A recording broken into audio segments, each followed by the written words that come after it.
बहुरईसी सहित रघुराई, आप सीता के सहित लौट जाइए, हम तीनों भाइयों को जंगल में जाने दीजिए।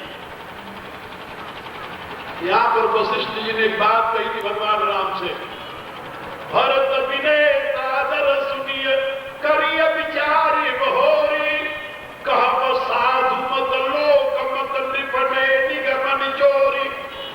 ये भरत की प्रार्थना को सुनिए राम, और विचार बहोर कीजिए, विचार को त्याग दीजिए। जो भरत कह रहे हैं उसको सुनो पहले। भरत क्या कहने जा रहे हैं? क्या ये कहेंगे साधु मत लोक मत राजनीति और वेद का सिद्धांत, ये चार बातें भरत कहेंगे, गुरुदेव कहते हैं। और भरत ने अपनी भाषा में चारों बातें कह दी। पहले तो साधु मत कहा। साधु मत क्या कहा? साधु पठय मोहि बन, ये किस साधु का मत है? वशिष्ठ का। तुम कानन गौनो तुम भाई, ये साधु मत है। फिर लोक मत कहा। लोक मत किसका है? माता कौशल्या का, वो लोक मत है। साधु पठय मोहि बन कीजिए सबई सनाथ, ये साधु मत है। न तरु फेरी हई बंधु तो नाथ चलऊं मैं साथ, ये लोक मत है, माता कौशल्या का मत है। और राजनीति क्या कहती है? न तरु जाई बन तीनों भाई, ये राजनीति है। और वेद का सिद्धांत क्या है भाई? यही बोले नहीं, ये तो साधु मत लोक मत राजनीति है। और वेद का सिद्धांत क्या है? का वेद का सिद्धांत तो आखिर में महात्मा भरत कह रहे हैं कि जही विधि प्रभु प्रसन्न मन होई, करुणा सागर कीजिए सोई। ये तीन बातें तो मैंने कह दी प्रभु, लेकिन मेरी राय ये है, वेद का सिद्धांत है कि जिसमें प्रभु का मन प्रसन्न हो, जिससे मेरे प्रभु प्रसन्न हो, हे करुणा के समुद्र आप वही कीजिए जिसमें आपकी प्रसन्नता। सारा भार राम ने वशिष्ठ पर डाला, वशिष्ठ ने फिर भरत पर डाला, राम ने भरत पर डाला, और भरत ने अपने विशुद्ध बुद्धि के प्रकाश में अपनी चार बातें राम के सामने रख दी। साधु मत मानना हो तो पहली बात मान लीजिए, लोक मत मानना हो तो दूसरी बात मान लीजिए, राजनीति मानना हो तो तीसरी बात मान लीजिए, और यदि वेद का निर्णय मानना हो तो आप सर्वसमर्थ है प्रभु।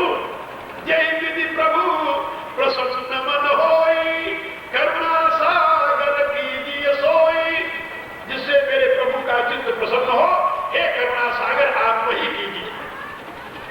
भरत की बात सुनकर के राम स्तब्ध रह गए, सारी प्रजा स्तब्ध रह गई। सारी प्रजा को ये पता था कि भरत के सामने राम ने प्रतिज्ञा की है, जो तुम कहोगे वही मैं करूंगा। अब भरत अभी कह देंगे कि आप लौट चलो, लेकिन भरत इतने कच्चे नहीं कहते कि लौट चलो।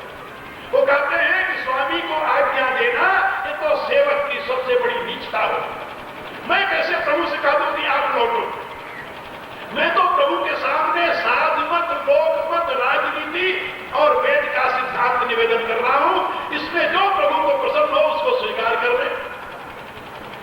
देवता लोग भी चकित रह गए, उनको भी ये पता नहीं था कि भरत इतनी कुशलता के साथ अपने प्रस्ताव को रखेंगे। और राम के निकलने की अब कोई गली नहीं रह गई। परिणाम क्या हुआ? राम मौन थे, सोच रहे थे क्या उत्तर दूं। इतने में ही महाराज जनक का दूत आ गया और उसने बता दिया कि महाराज जनक आ रहे हैं, थोड़ी दूर पर हैं। गुरु वशिष्ठ ने देखा कि राम इस समय धर्म संकट में पड़ गए, इसलिए गुरु वशिष्ठ ने घोषणा कर दी कि आज की सभा में विसर्जन कर रहा हूं। अब चल करके महाराज जनक का स्वागत करो, फिर सभा बैठेगी, फिर निर्णय होगा। भगवान राम को भी राहत आ गई कि चलो आज की प्रजा तो डर गई। तो जैसे वशिष्ठ जी ने ये घोषणा की कि आज की सभा में विसर्जन कर रहा हूं, वैसे मैं आप लोगों से निवेदन कर रहा हूं कि अब समय बहुत हो गया, इसलिए आज की सभा में यही पर विश्राम देता हूं। फिर कभी मिलेंगे, फिर आपसे इस विषय में चर्चा करेंगे। मुझे बड़ी प्रसन्नता कि मेरे प्रिय शिष्यों ने और यहाँ के बहुत से लोगों ने अपने तन मन धन से सहयोग देकर के इस कार्यक्रम को संपन्न किया है। और इतनी जनसंख्या में आप लोग आकर के यहाँ मेरे विचार सुने हैं। मुझे विश्वास है